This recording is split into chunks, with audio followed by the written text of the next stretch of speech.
Hello everyone. तो स्वागत है आपका मेरे एक और नए ब्लॉग में। आशा करती हूँ आप सब बहुत अच्छे होंगे और मैं भी बहुत बहुत बहुत अच्छी हूँ। और आज के इस प्यारे से मौसम के साथ एक नई सुबह की शुरुआत करते हैं। तो बारिश पड़ रही थी और मौसम बहुत अच्छा रहा था, तो मैं सुबह सुबह देखने लगी थी मौसम को, और आपके लिए भी मैंने ये नज़ारे कैप्चर करे और थोड़ी देर यहाँ भगवान का थैंक यू बोला कि मुझे एक नई सुबह दिखाई। तो मौसम बहुत अच्छा हो रहा था और अंदर जाने का मन भी नहीं हो रहा था। मैं तो थोड़ी देर यहीं खड़ी रही, आराम से फ्रेश व्रेश होकर आकर यहाँ थोड़ी देर रेस्ट, अपना ठंडी ठंडी हवा और हल्की हल्की बूंदाबांदी हो रही थी, उसको एंजॉय कर रही थी यहाँ खड़े होकर। सुबह सुबह जब ऐसा मौसम हो जाए ना तो मुझे देख के बड़ी खुशी हो जाती है। और लेकिन सुबह सुबह क्योंकि जब भी सन एकदम से आता है ना तो पूरी किचन में आती है धूप, तो उसको देख के मेरा मन बड़ा ख़राब हो जाता है। सुबह 7 बजे से धूप आने लग जाती है। तो यहाँ मैं थोड़ा अपने प्लांटों को भी देख रही थी। यहाँ सामने रखे रहते हैं ना, तो आते जाते कोई भी लीफ अगर ड्राई हो जाती है तो उसको निकालना, और मैं आज देखती रहती हूँ। ऐसा पर्टिकुलर इनके लिए टाइम नहीं है कि इनको इतने टाइम पर देखना है, बस आते जाते जैसे भी दिखता है तो मैं उसको देखती रहती हूँ। और थोड़ा यहाँ पर सब नेचर के साथ थोड़ा एंजॉय करके हम आ गए थे अंदर। अंदर आकर मैंने बनाया मीठी सोना का लंच, क्योंकि उनका स्कूल का टाइम हो रहा था। तो आज मैंने उनके लंच में बनाए थे दाल के पराठे मसाले वाले, क्योंकि आप लोगों को जैसे पता है वो लोग वैसे दाल नहीं खाती हैं, तो मैं क्या करती हूँ दाल को एक्स्ट्रा बना लेती हूँ और फिर सुबह मॉर्निंग में उसको उसी से आटा गूँथ लेती हूँ और फिर उसके अंदर अच्छे से मसाले लगाकर पराठा बनाती हूँ। अगर आप लोगों ने ऐसे ट्राई करो ना तो आप मुझे कमेंट में बताना, अगर नहीं करे हो तो मेरे कहने से एक बार करना। नॉर्मल पराठे से वो इतने अच्छे बनते हैं, इतने सॉफ्ट और टेस्टी बनते हैं ना, कि अगर आपने एक बार बना लिया है ना तो आप डेली बनाने की कोशिश करोगे और हमेशा एक्स्ट्रा दाल बनाया करोगे, जिससे कि आप उसका पराठा बना पाओ। और यहाँ सोना कोशिश करती है कि मुझसे पहले रेडी हो जाए, कि मम्मा अगर मेरे लंच बनाने से पहले रेडी हो जाऊँ, जिससे कि मम्मा खुश हो जाए। लेकिन ऐसा हो नहीं सकता क्योंकि वो छोटी है और मीठी खुद से हो जाती है प्रॉपर रेडी, बस उसकी मुझे पौनी बनानी पड़ती है, लेकिन सोना को मुझे प्रॉपर रेडी करना पड़ता है। और यहाँ मैं उनका लंच बना चुकी थी और वो मैं रखी आई थी अंदर रूम में एसी में ठंडा होने के लिए। जैसे आप लोग पता है मैं कभी भी गर्म लंच बनाकर उनको लंच बॉक्स में नहीं डालती हूँ, मैं हमेशा उसको अच्छे से ठंडा कर लेती हूँ। चाहे मैं कुछ भी बनाऊँ, दाल सब्जी पराठा रोटी कुछ भी एक्स वाई जेड, मैं उसको अच्छे से ठंडा करके तभी उनके लंच बॉक्स में डालती हूँ। क्योंकि मुझे ऐसा लगता है गर्म खाना लंच बॉक्स में डालने से ना वो अजीब सा हो जाता है। एक तो पानी से वजह से अजीब सा हो जाता है, मतलब मुझे खुद पसंद नहीं आता है, तो इसलिए मैं उसको अच्छे से ठंडा करके डालती हूँ। आप लोग भी ठंडा करके डालिएगा। और यहाँ फिर मैं उसकी पौनी बनाने लग गई थी। और पता है इस दुनिया में ना किसी के लिए कितना भी अच्छा सोच लेना, आपके लिए हमेशा इंसान बुराई सोचता है। और मैंने देखा है कि लोग आपके अंदर ना बुराइयां ही देखते रहते हैं, इतनी बुराइयां देखते हैं कि आपको ना हाँ, एक टाइम के बाद ना आपको ऐसा फील होगा कि सच में आपके अंदर ये सारी बुराइयां हैं। आपको इतने गिल्ट में डाल देते हैं, क्योंकि आपको वैसे तो कंट्रोल कर नहीं पाते हैं, तो वो आपके कैरेक्टर को, आपके काम को, आप जो भी कर रहे हो, आपके उठने बैठने खाने तक को लेकर ना आपको जज करने लग जाते हैं, आपका कैरेक्टर एसोसिएशन करने लग जाते हैं। यहाँ तक कि आपको इतना उस हद तक डिमोटिवेट कर देते हैं कि आप ना एक, सच बता रही हूँ, आप खुद सोचने में मजबूर हो जाओगे सच में मुझ में इतनी कमियां हैं। तो मैं उन लोगों से यही कहना चाहती हूँ कि किसी के कैरेक्टर को, किसी के काम को, किसी की इन चीज़ों से उसको जज मत करो। उसके अंदर ज़रूरी नहीं है कि आपको जैसे वीडियो में हर इंसान खुश दिख रहा है या आपको वीडियोज़ में हर इंसान हैप्पी हैप्पी दिख रहा है तो वो अंदर से खुशी है। सबकी लाइफ में अप एंड डाउन आते हैं, कोई इंसान अंदर से बहुत वीक हो रहा होता है, बहुत कमज़ोर होता है, लेकिन वो नहीं कह पाता है क्योंकि वो पब्लिक प्लेटफॉर्म पर नहीं इस शब्दों को बयां करना चाहता है। तो अब प्लीज़ आप लोग ना इस चीज़ को कहने से, सुनने से, सोचने से, किसी को ताना देने से पहले ना सोचो कि आपके शब्द किसी को कितना नीचा दिखा सकते हैं, कितना हर्ट कर सकते हैं, कितना डिमोटिवेट कर सकते हैं। और कहीं ऐसा ना हो आपके शब्द किसी को गलत कदम उठाने में मजबूर कर दें। तो मेरा उन लोगों से बस इतना ही कहना है कि आप किसी के लिए अच्छा नहीं बोलो तो प्लीज़ बुरा भी मत बोलो। सोचना आपकी चॉइस है, आप सोच सकते हो, आपको फ्रीडम है सोचने के लिए, बोलने के लिए, लेकिन आप बोलो, जिससे बोलना बोलो, लेकिन उस इंसान से मत बोलो जिसके बारे में आप सोच रहे हो या कह रहे हो, या उससे दूर ही रहो। तो ये वो घी है जो बहुत दिन से रखा हुआ था, तो आज फाइनली इसका दिन आ ही गया था, तो मैंने इसको मेल्ट कर लिया था। और देखो इसके अंदर कितने सारे कांच के टुकड़े पड़े हुए हैं, लेकिन ये जमा हुआ था ना, तो ये जब गिरा था तो इसका एक भी कांच ज़्यादा दूर दूर नहीं गया, तो बस थोड़े बहुत कांच निकले थे क्योंकि जमा हुआ घी था तो सब उसी के साथ थे। और ये सारा घी मैंने इसको एक कपड़े और एक छलनी दोनों की हेल्प से डबल मेथड से इसको छाना है, जिससे कि कांच का कोई भी पार्टिकल इसके अंदर ना जा सके।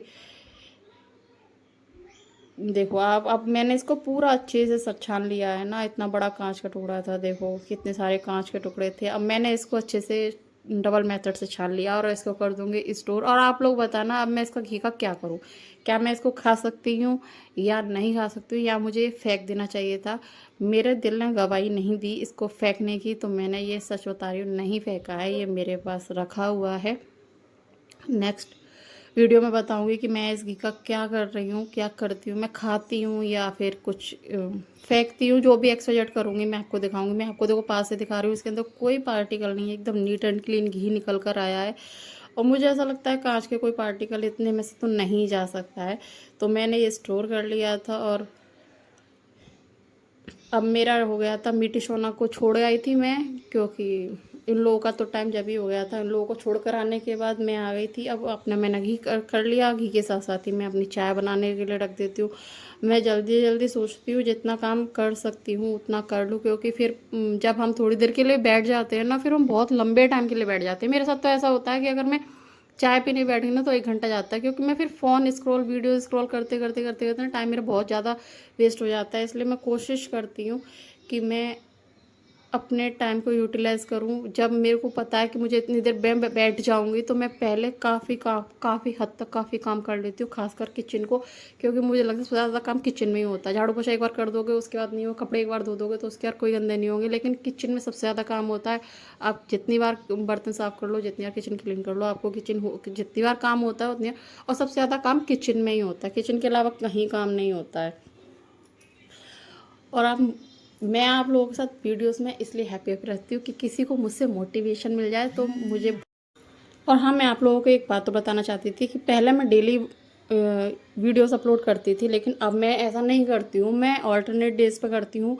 मैं जैसे मैंने मंडे को करा तो फिर मैं ट्यूसडे को नहीं करूँगी, ट्यूसडे स्किप करके फिर वेडनेसडे को करूँगी, फिर थर्सडे स्किप करके फ्राइडे करूँगी, फिर सैटरडे स्किप करके संडे को करूँगी। मैं इस तरह से वीडियोस अपलोड करती हूँ।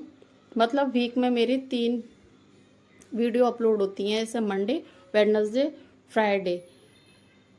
फिर दोबारा से मंडे आ जाता है और मैं दोनों दिन का वीडियो एक ही ब्लॉग में लगा देती हूँ, क्योंकि डेली डेली इतना टाइम नहीं होता कि मैं डेली डेली उसको अपलोड कर पाऊँ। क्योंकि मेरे पास देखो, मैं एक हाउसवाइफ हूँ तो आप लोग समझ सकते हो, मेरे पास भी बहुत सारे काम होते हैं, घर के इतने काम हो जाते हैं।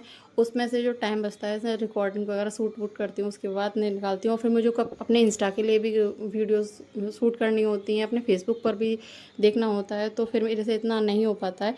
इसलिए मैं हफ्ते में सिर्फ 3 ही दिन वीडियो अपलोड करा करूँगी। और इस चीज़ को आप प्लीज़ देखना, मैं डेली अपलोड नहीं करती हूँ। मैंने अभी लास्ट वीक तक डेली डेली डाला था, लेकिन अब नहीं डाल सकती हूँ।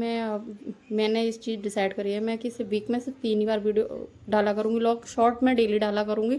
शॉर्ट वीडियो आपको दोनों टाइम, सुबह शाम दोनों टाइम मिला करेंगी, लेकिन लॉन्ग वीडियो आपको मंडे, वेडनेसडे, देन फ्राइडे ही मिलेंगी। क्योंकि संडे वाले दिन छुट्टी होती है, तो संडे वाले दिन तो काम वैसे भी ज़्यादा हो जाता है मेरे पास, तो इसलिए संडे वाले दिन तो बिल्कुल ही नहीं हो सकता, पॉसिबल ही नहीं है। क्योंकि जिस दिन छुट्टी होती है ना, उस दिन भाई मेरे बच्चे कुछ कहते नहीं हैं, लेकिन एक तो मैं लेट उठती हूँ और फिर काम भी नहीं हो पाता है। तो यहाँ मेरी चाय बन रही थी, चाय बनाते बनाते ना मैं अपनी किचन को अच्छे से क्लीन करने लग गई, बर्तन वर्तन सब साफ़ करने लग गई। क्योंकि चाय को पकड़ के बनाने का कोई मतलब नहीं है, वो जब उसमें सारा सामान डालने के बाद मैं उसको फिर अच्छे से खौलने देती हूँ। मैं काफ़ी देर तक अच्छे से बॉयल करती हूँ चाय को, जब तक ऊपर से उसके वाइट वाइट झाग बिल्कुल मर नहीं जाते ना, तब तक मैं उसको पकाती रहती हूँ। जब वो मेरी अच्छे से पक जाती है ना, तभी मैं उसको स्टेन करती हूँ, और इसका मतलब मेरी चाय इस टाइम बिल्कुल बन चुकी है। तो अब मैं इसको छानूंगी और फिर इसको इसको फ़ोन के साथ एंजॉय करूँगी। तो मेरी चाय जल्दी ख़त्म हो जाती है, लेकिन मेरा उठने का मन नहीं होता, मैं बहुत देर तक उठती हूँ। और अपनी चाय वाय पीने के बाद, अपना 1 घंटा वेस्ट करने के बाद, फिर मैं आ जाती हूँ किचन में, किचन से निकल कर, सॉरी, रूम में। पता है मैंने अपने अपनी ना ये वॉशिंग मशीन यहाँ रख रखी थी, तो मैं जब वीडियो में देख रही थी तो मुझे ऐसा लग रहा था मंदिर के जस्ट बगल में वॉशिंग मशीन अच्छी नहीं लग रही है। एक दो तो मैं ऐसा नहीं कहूँगी एक भी नहीं जाती होंगी, एक दो तो ड्रॉप चली ही जाती होंगी मंदिर पर। तो मैंने अब उसकी जगह चेंज कर दी है। मैंने अब अपनी मशीन उठा के बालकनी में रख दी है, जिससे कि अब मेरे मंदिर के पास एक भी चींटी नहीं जाएंगी। मैं वीडियो में देख रही थी ना तो मुझे खुद भी अजीब लग रहा था, तो मैंने सोचा कि कोई और कहे उससे पहले मैं खुद से ही इस चीज़ को सही कर लेती हूँ। हालांकि बालकनी में इतनी जगह नहीं है, रेंटेड अपार्टमेंट में तो भाई हमारी चॉइस से तो कुछ मिलेगा नहीं। रेंटेड अपार्टमेंट में जैसे होते हैं, और इतना रेनोवेट भी नहीं कराता कोई, क्योंकि उनको पता ही रेंट पर देना है, तो उस हिसाब से कराते हैं। ज़्यादा फैसिलिटीज़ वगैरह भी नहीं देते हैं। जो भी अपने आप तुमको मैनेज करना है अपने आप करो। तो यहाँ कई दिन के कपड़े हो जाते हैं। फिर पीछे वाली आंटी आ गई थी तो वो मुझसे कह रही थी डेली डेली कितने कपड़े हो जाते हैं। और सच बात है कि डेली डेली जब से मैं और खाटू श्याम और कैला देवी बालाजी वगैरह सब घूम घाम कर आई हूँ ना, तब से मैं देख रही हूँ कि मेरा एक दिन स्किप होता है, नेक्स्ट डे मेरे पास इतने सारे कपड़े हो जाते हैं, पता नहीं कैसे हो जाते हैं, मुझे खुद समझ में नहीं आता, लेकिन बहुत सारे कपड़े हो जाते हैं। मैं खुद सोच रही हूँ कि इतने कपड़े हो कैसे जाते हैं। और आप झूठ मानोगे, मैं आज जो वॉइस ओवर कर रही हूँ आज भी, मतलब मैंने फ्राइडे को भी मशीन लगाई, फिर मैंने देन सैटरडे को भी मशीन लगाई, वेडनेसडे को भी लगाई, बैक टू बैक मशीन लगा रही हूँ, क्योंकि कपड़े इतने हो जाते हैं पता नहीं कैसे। तो ये सारे जो चेयर पर जितने भी क्लॉथ है ये सारे वॉश कर दिए थे मैंने। ये एक दिन पहले मैंने कपड़े धोए थे सारे, फिर भी इतने हो गए कि मुझे फिर धोने पड़े। और फिर आगे मैं वो कपड़े वपड़े निकाल के किचन में, तो मुझे प्याज वाला खाना बनाना था। जब मैं प्याज लहसुन वगैरह डाल के खाना बनाती हूँ तो मैं बिना नायक बना लेती हूँ, मैं झूठ नहीं बोलूँगी। और जब मैं प्याज और लहसुन वाला खाना नहीं बनाती हूँ तो फिर मैं नहा कर खाना बनाती हूँ। तो यहाँ मैं बना रही थी राजमा और चावल। जो राजमा मुझे और शौना को बहुत पसंद है, मीठी को राजमा बिल्कुल पसंद नहीं है। उसने सच में था नहीं खाए थे, उसने ये कह दिया था कि मेरे को बिल्कुल पसंद नहीं, मेरा टमी फुल नहीं हुआ है। तो मुझे थोड़ा गुस्सा आया था कि कभी कभी तो चलता है, मुझे पसंद है बहुत ज़्यादा राजमा छोले। बोले छोले खा लेती है लेकिन राजमा नहीं खाती है, पता नहीं उसको क्यों पसंद नहीं है। लेकिन वो खाती नहीं है, वो मोस्टली चीज़ें नहीं खाती है। वो अरबी भी नहीं खाती है, वो लौकी नहीं खाती है, वो तोरई नहीं खाती, वो गोभी बैगन ये भी नहीं खाती है। वो काफ़ी चीज़ें हैं जो नहीं खाती है। उसकी वजह से हम लोगों को भी अपना अपना मन मारना पड़ता है, क्योंकि जब वो नहीं खाते तो फिर मुझे ऐसा लगता है कि फिर फ़ायदा ही क्या बनाने का। लेकिन कभी कभी जब मैं गुस्से में जब मुझे लगता है ना, जब मुझे ज़्यादा मन कर रहा होता है फिर मैं बना लेती हूँ। फिर खाओ या मत खाओ, फिर मेरे को ये होता है मैं बना लेती हूँ। तो यहाँ मैंने अपने अच्छे से प्याज और टमाटर को अच्छे से भून लिया था। और मैं जब टमाटर को डाल देती हूँ तो सारे मसाले डाल कर थोड़ी देर मसालों को अच्छे से, जब तक ऑयल रिलीज़ होता है ना तब तक भूनती हूँ अच्छे से बिना पानी के। और यहाँ दूसरे भगोने में मैंने पानी गर्म कर लिया था, क्योंकि मैं राजमा छोले या फिर कोई भी सब्ज़ी बनाती हूँ, आलू टमाटर ही क्यों ना बनाऊँ, तो मैं कोशिश करती हूँ कि पानी में गर्म करके डालूँ। क्योंकि ये मैंने पर्सनली रियलाइज़ करा है, फील करा है कि टेस्ट चेंज नहीं होता और टेस्ट काफ़ी अच्छा हो जाता है। अगर आप लोगों ने ऐसे कभी बनाया ना हो ना, तो ऐसे बनाना आप कभी भी कोई भी चीज़ बनाना, जो भी रसीली चीज़ें होती है ना उसमें गर्म पानी करके डालना, तो आप देखना कि उसका टेस्ट ना, टेस्ट कलर कुछ भी चेंज नहीं होता और बहुत अच्छा आता है।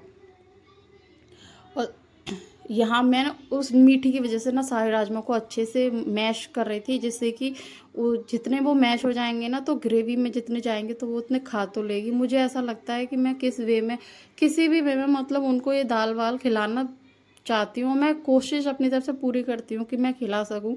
लेकिन जैसे ये राजमा है, अब इनको मैं क्या ही करके खिलाऊंगी, वैसे वो खाती नहीं हूँ, उनको उसको इनकी शक्ल से नफरत है। तो फिर मैं ऐसा कोशिश करती हूँ कि अगर राजमा छोड़ के वो ग्रेवी भी लेगी तो उसमें थोड़ा मैश वैश जाएगा तो खा लेगी। और यहाँ मैंने ज़्यादा नहीं बनाया था, थोड़ा ही बनाया था। और यहाँ जैसे मैंने गर्म पानी कर लिया था, इसको मैं कुकर में डालकर और अच्छे से जो कुकर में एक्स्ट्रा जो भी बचा है ना वो सारा ले लूँगी। मैं बिल्कुल वेस्ट नहीं करती हूँ भाई, अपना जो भी होता है ना मैं सबको धो धवा के अच्छे से पूरा वसूलती हूँ। मेरे को भाई वसूलना बहुत पसंद है। और यहाँ मेरे अपने राजमा को रख दिया था। अभी आपको ये पतले लग रहे होंगे, बस ये पतले बने नहीं थे, सही बने थे। इनकी थिकनेस जैसी मुझे चाहिए थी बिल्कुल वैसी बनी थी। और जब तक मेरे यहाँ राजमा बन रहा है तो मैंने सोचा कि चलो चावल ही निकाल लेते हैं, क्योंकि थोड़ी देर तो मैं चावलों को भिगा कर रखती हूँ। मतलब मैंने, आप चावल भिगा कर बनाओ ना तो वे एक प्रेशर में बन जाते हैं पहली बात। दूसरी बात वो काफ़ी अच्छे और खिले खिले बनते हैं। इंस्टेंट बनाओ ना तो वो पानी ज़्यादा लेते हैं और वो इतने अच्छे बनते नहीं हैं। और मैं थोड़े एक्स्ट्रा बनाती हूँ, क्योंकि मुझे ना वो दही वाले चावल बहुत पसंद है। बने बनाए चावलों में पानी डाल के मैं रख देती हूँ फ्रिज में ओवरनाइट, या दिन में बनाती हूँ तो पूरे दिन, और शाम को उसमें दही और काला नमक और जीरा डालकर फिर उसको खाती हूँ। मुझे वो बहुत पसंद है और कोई नहीं खाता है। मेरा खाना बड़ा टिपिकल देसी टाइप का मुझे पसंद आता है। मुझको ज़्यादा मसाले वसाले ये चीज़ें कम पसंद आती हैं, तो मैं वैसे ही खाती हूँ जैसा मुझे पसंद है। और यहाँ मैंने उसको कम से कम मैंने ये राइस वॉश करे थे 6 से 8 बार, क्योंकि जब तक इसका वाइट एकदम वाइट पानी नहीं निकल नहीं जाता ना, एकदम ट्रांसपेरेंट पानी नहीं दिख जाए मुझे कि चावल मेरे एकदम क्लियर दिख रहे हैं, तब तक मैं इसको वॉश करती रहती हूँ, चाहे वो कितनी बार मुझे वॉश करने क्यों ना पड़े। और मैं हमेशा अपने चावलों में लौंग डाल के रखती हूँ, जैसे कि उसके अंदर एक अजीब सी सुरहरी उरहरी और जो कि कीड़े वीड़े होते हैं ना, गिड़ा, वो नहीं होता है, इसलिए मैं हमेशा अपने सारे चावलों में लौंग डाल के रखती हूँ। लौंग आप कैसे भी ले सकते हो, चाहे आप फूल वाली लो चाहे आप विदाउट फूल वाली लो, वो आपके ऊपर डिपेंड करता है कि आप कैसी लेते हो। और यहाँ मैंने अपने चावल भी चढ़ा दिए थे, और मैं उस चावल से अपनी 1 इंच तक ऊपर वाटर रखती हूँ। उसके बाद मैं इसमें थोड़ा सा नमक डालती हूँ, बस थोड़ा सा ही, ज़्यादा ऐसा नहीं कि खाओ तो टेस्ट पता चले, हल्का सा डालती हूँ। और थोड़ा सा इसमें डालती हूँ घी, जिससे कि एकदम ये खिले खिले बनते हैं, इसलिए थोड़ा सा मैंने घी डाला। ये वो वाला घी नहीं है जो मैंने अभी स्टेन करा था, ये अलग घी है मेरा, तो इसको मैंने डाल लिया। और सुबह मैंने उन लोगों के लिए लंच में बनाया था, लौकी भी बनाई थी उनके साथ, तो लौकी वो खाती नहीं है, लेकिन मैं लंच में रख देती हूँ कि थोड़ा बहुत तो खाकर आएंगे, इसलिए मैं बना के देती हूँ ऐसी सब्ज़ी जिससे कि वो खाकर आए। और साथ के साथ देखो फिर से मेरा हाथ चलने लग गया। मेरे को पता नहीं होता है, सबके साथ होता है, पता नहीं किसी मेरे साथ ही ऐसा, मेरा हाथ चलते ही रहते हैं, चाहे मेरा हाथ जल जाए, लेकिन मेरे को किचन में अपनी गैस पे सब इतनी ठंड के लिए चाहिए